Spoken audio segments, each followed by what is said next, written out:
Mulai.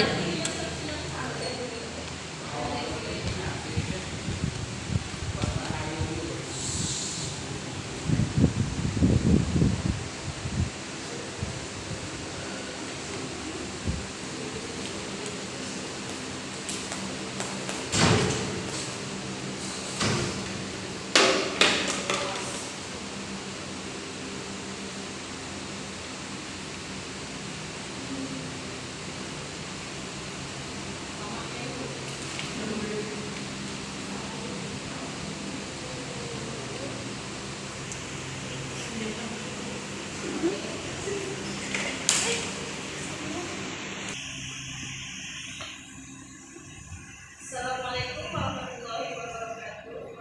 Waalaikumsalam warahmatullahi wabarakatuh. Baik, silakan bisa duduknya dirapikan terlebih dahulu.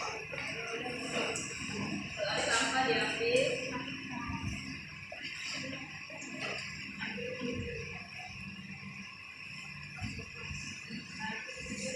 Bu, nanti dulu ngomong sama saya sampah, Bu. Sudah.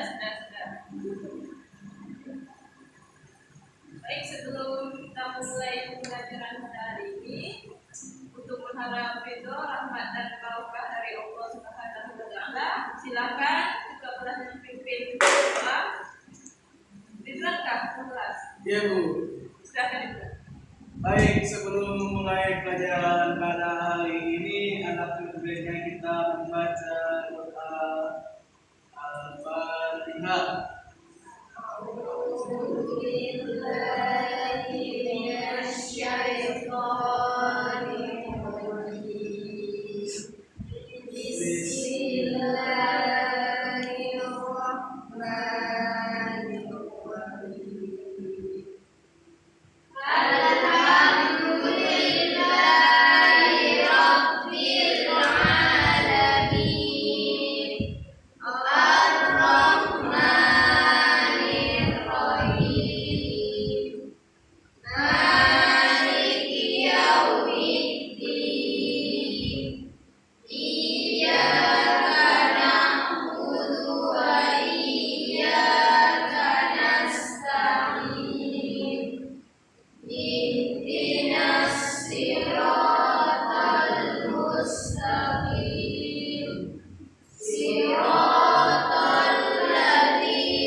Sekarang Ibu absen. Siapa yang tidak masuk?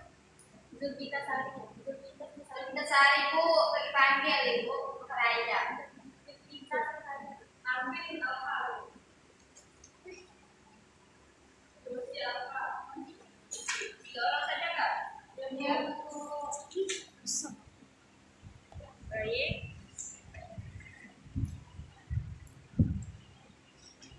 Hari ini kita akan pelajari yaitu tentang sosok Khalifah ketiga Khulafaur Rasyidin. Ada yang tahu siapa? Baik, Tidak salah. sekali.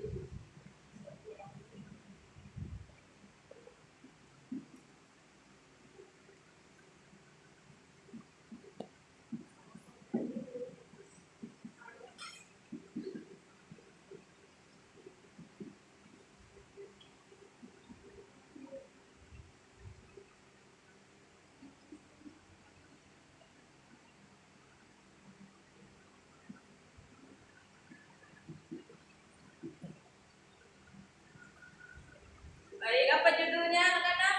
Mengenal sosok Nah, adapun yang akan kita bahas yang pertama biografi dari Utsman bin Affan. Kemudian yang kedua proses pengangkatan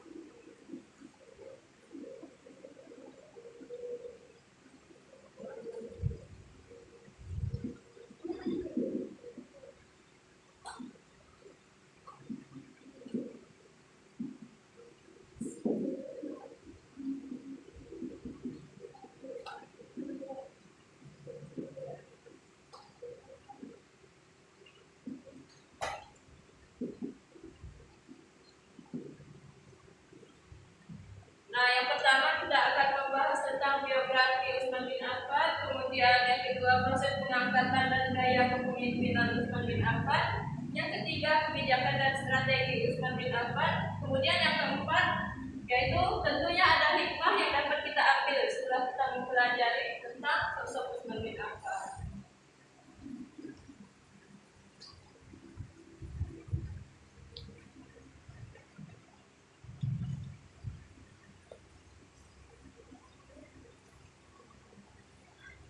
Baik, Ibu akan memberi sedikit motivasi dari tokoh-tokoh terkenal kita, yaitu bunyinya, pendidikan itu merupakan senjata yang paling mematikan di dunia.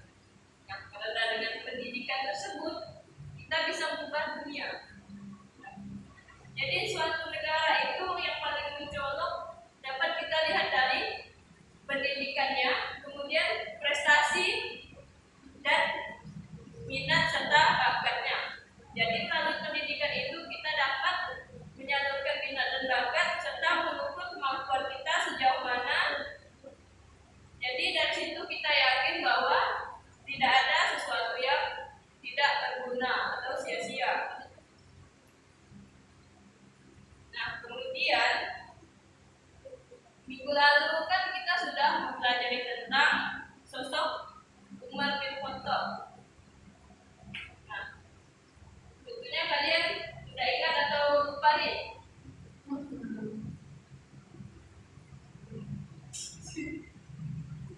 Ada yang tahu? Umar itu seperti apa? Bagaimana sosok Umar? Atau pada masa pemerintahannya bagaimana keadaannya?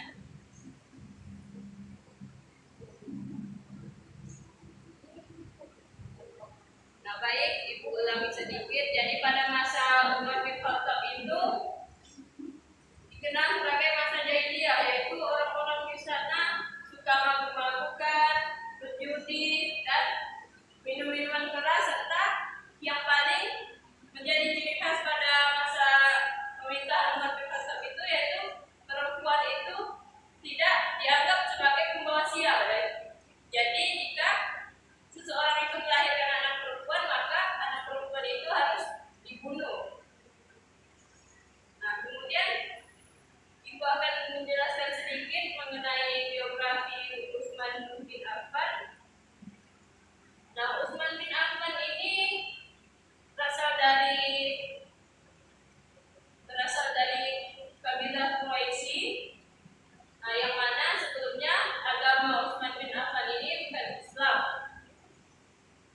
Namun Utsman bin Affan ini dikenal sangat dermawan dan kegiatannya atau mata pencahariannya yaitu berdagang. Nah, melalui perdagangan itulah kemudian Utsman ini masuk Islam melalui Rasulullah. Jadi oleh karena Utsman sudah masuk Islam, ia disebut dengan as-sabiqunal awalun, yang termasuk golongan orang yang pertama masuk Islam.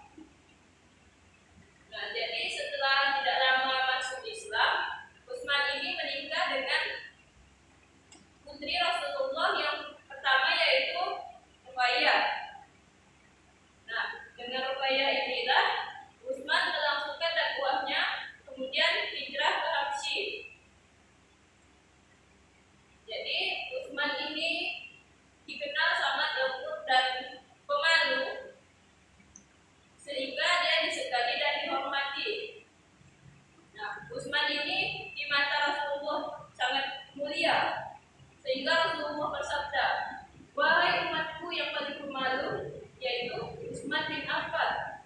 Sehingga Rasulullah sangat mengagumi dan menikahkan Utsman dengan putrinya. Tidak hanya Ruqayyah, kemudian putri Rasulullah yang kedua itu Ummu Kulsum juga menikah dengan Utsman. Tapi pernikahannya dengan Ummu Kulsum ini tidak lama karena Ummu Kulsum meninggal dunia saat itu. Nah, jadi oleh karena itu Utsman disebut Dzunurain atau apa? Dzunurain memiliki dua cahaya karena menikahi putri Rasulullah, dua orang putri Rasulullah.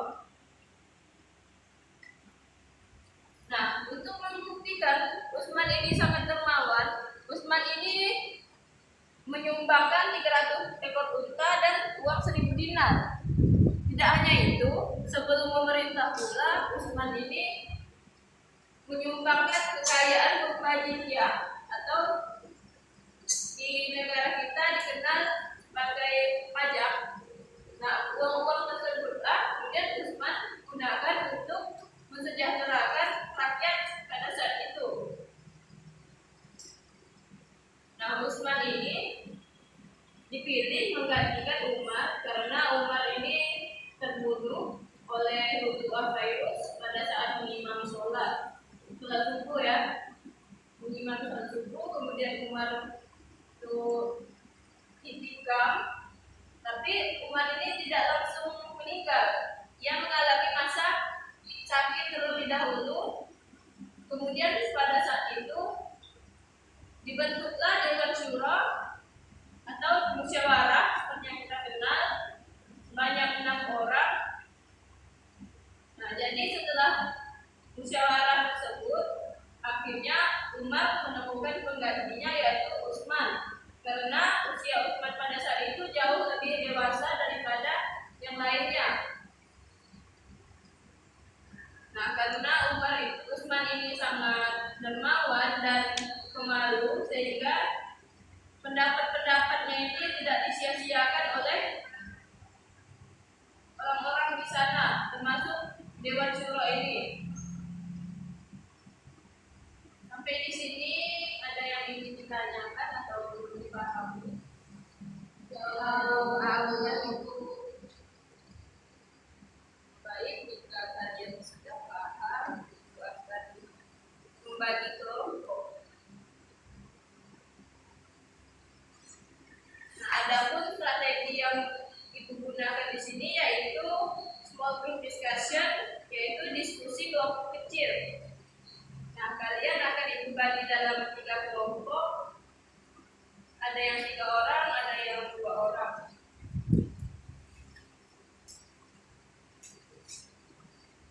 Soalnya teman-teman kalian ini kan ada yang tidak masuk.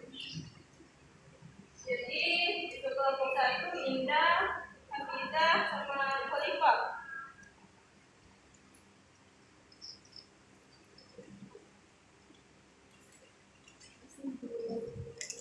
Selanjutnya Alkolia, ya sama Ridwan. Nah ini untuk Hairunisa dan Anissa. Ini agak gampang dari karena kalian silakan untuk kelompok. Saya ikut saya 3 menit juga saya waktu diskusinya.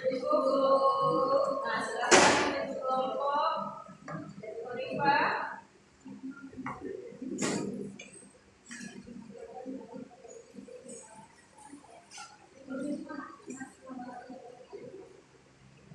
Jika ada yang belum mengerti, ada yang tidak silakan tunjuk tangan.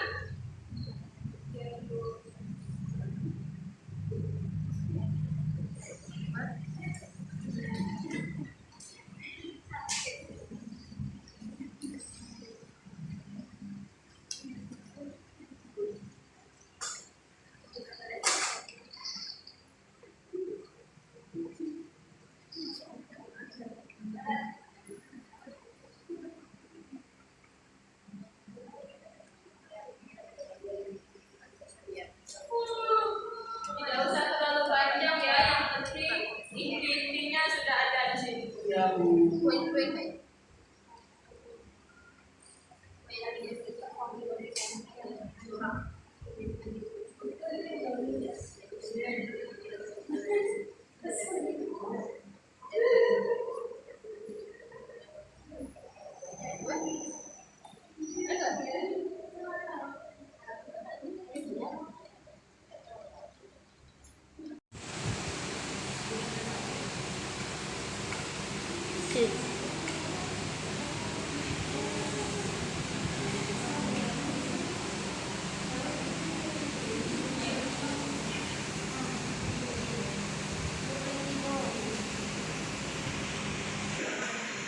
Gaji aja, gaji. Oh, makan ada? Oh, ada gajinya. Sudah ya, waktunya sudah habis. Iya.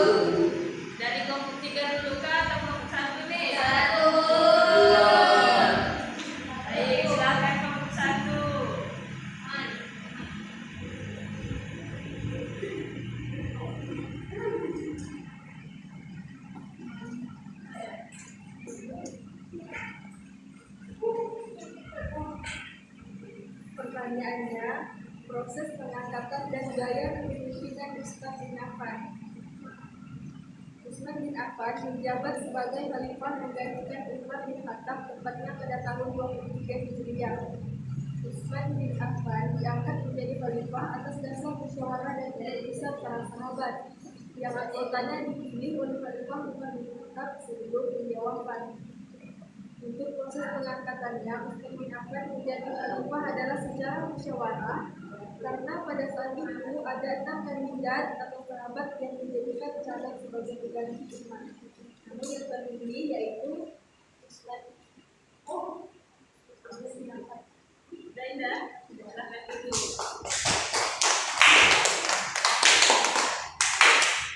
Kedua, lanjut. Ya, Kak Ria. Soalnya kebijakan dan kebijakan itu adalah perluasan wilayah, yang kedua standarisasi Al-Quran, yang ketiga pengangkatan pejabat negara, dan yang keempat pembangunan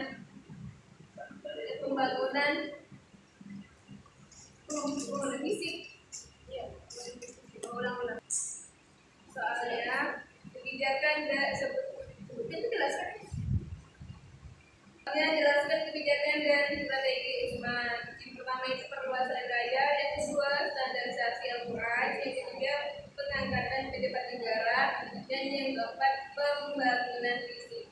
Jadi bagus sekali.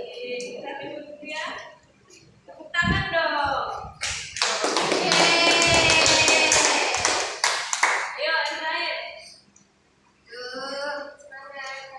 Iya, yuk.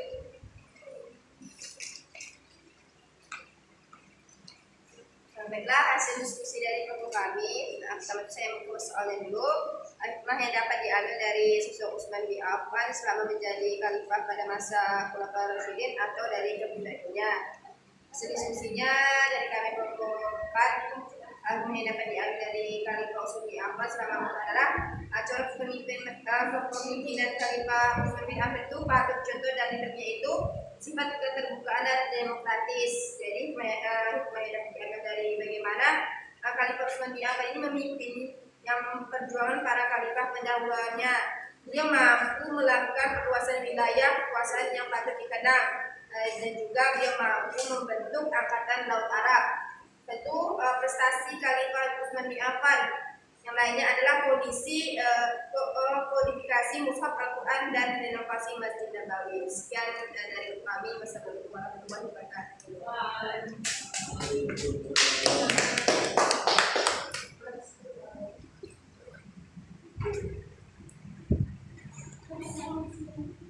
Baik ya, sebelumnya Ibu kasih nilai dulu untuk kelompok 182.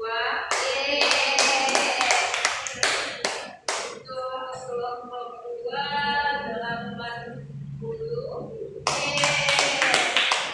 Nah, untuk kelompok 3 ini bagus 85 ya.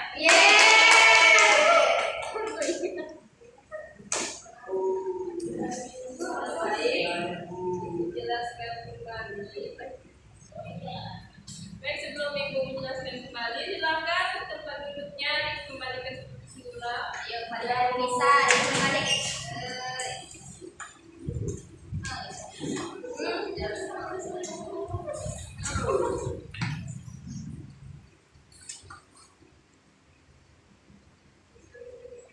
Nah, yang pertama itu proses pengangkatan dan daya kepemimpinan Utsman bin Affan. Nah, jadi Utsman bin Affan ini menggantikan Umar bin Khattab karena nikah oleh Lu'lu'afairus.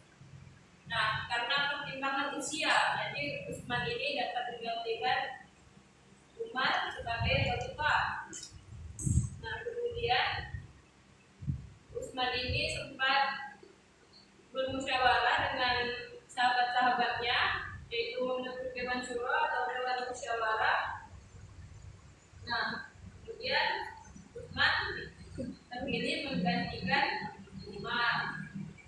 Nah, Utsman bin Affan ini dikenal sangat dermawan pada masa kepemimpinannya ataupun sebelum dia menjadi khalifah. Nah, jadi Utsman ini sangat dermawan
Kemudian Utsman melakukan pembangunan fisik, ini sangat bermanfaat sekali, yaitu seperti memperbaiki jalan, jembatan, kemudian membuat saluran air agar tidak terjadi banjir. Ya, silakan. Nah, baik, mungkin hanya itu yang dapat Ibu tambahkan. Ada yang ingin ditanyakan lagi? Tidak ada, Bu. Baik, tidak ada ya. Ya, Bu. Jadi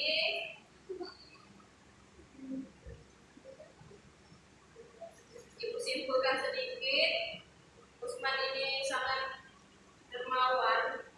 Utsman ini orangnya pemalu dan lemah lembut. Nah, itulah hikmah yang dapat kita ambil, bahwa kita sebagai manusia mempunyai sikap pemalu kemudian lemah lembut, baik perempuan atau laki-laki, karena tidak sewajarnya kita berkata-kata kasar. Kemudian kita harus menjadi seperti sosok Utsman yang dermawan, kemudian memperbanyak sedekah. Itulah hikmah, beberapa hikmah yang dapat kita ambil. Baik, oleh karena kalian sudah paham, Ibu akan memberikan post test, yang mana itu tidak menunjuk kalian yang berhutang. Kemudian ini tentang yang pertama, tentang biografi Utsman bin Affan. Nah, Utsman bin Affan ini ada yang bisa menyebutkan sosok Utsman yang mencolok itu? Silakan. Ada hadiah seperti dari Ibu yang bisa menjawab. Bagaimana sih kepribadian Utsman itu? Nah, silakan ya.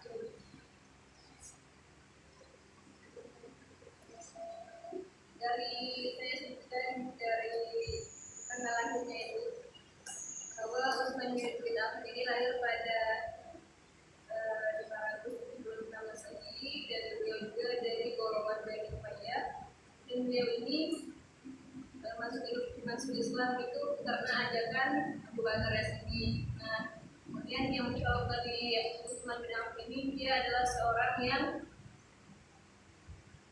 dermawan. Ya. Baik, silakan maju ya, diambil sedikit hadiahnya.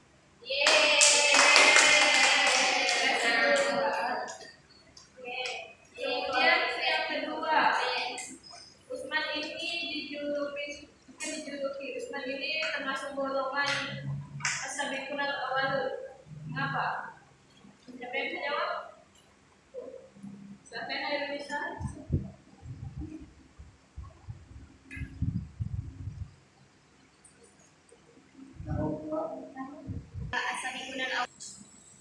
Kemudian yang kedua, Utsman ini tergolong sebagai orang yang pertama masuk Islam.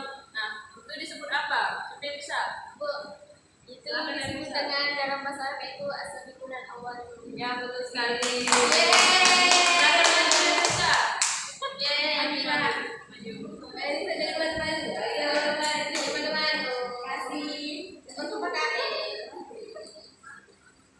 Kemudian yang ketiga, Utsman ini disebut sebagai Dzun-Nurain atau pemilik dua cahaya. Karena apa? Siapa yang bisa? Pemilik dua cahaya. Oke.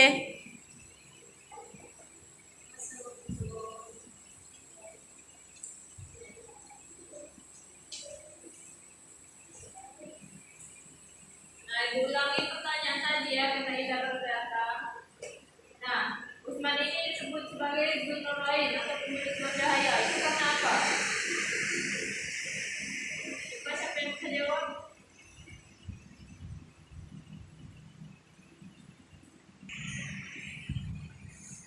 Saya, Bu.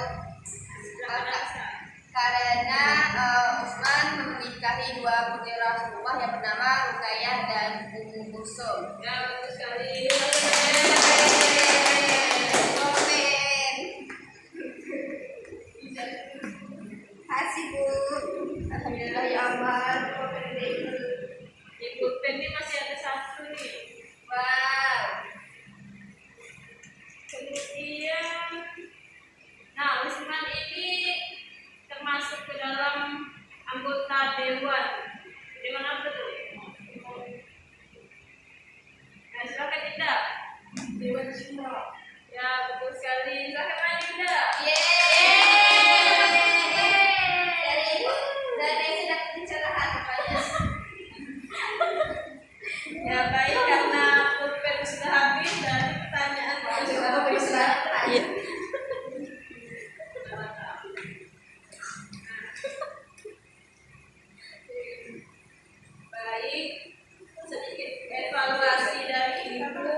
kalian tidak memahami pembelajaran kita pada hari ini.